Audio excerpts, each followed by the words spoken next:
इसकी चर्बी का तेल बनाया जाता है। ये पहाड़ी इलाकों में या रेतले इलाकों में पकड़ा जाता है, यानी इसके शिकारी होते हैं खास, उनका ये कारोबार होता है। 60 साल से ये अड्डा चल रहा है, ठीक है नहीं।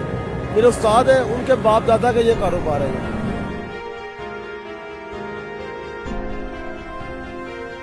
जिबा करके पेड़ फाड़ के चर्बी छन्नी च रख के मतलब की अग जला के तेल तैयार कर मर्दाना ताकत वास्ते, नफसियाती पट्ठिया की कमजोरी हो, नफ्स टेढ़ा बदला हो, रखना पट्ठिया ताकत देता। जंगल की मच्छी कहा जाता है, ये जंगल की मच्छी है, ये बहुत अच्छा कारण है। इहदा जायका भी मच्छी आती है।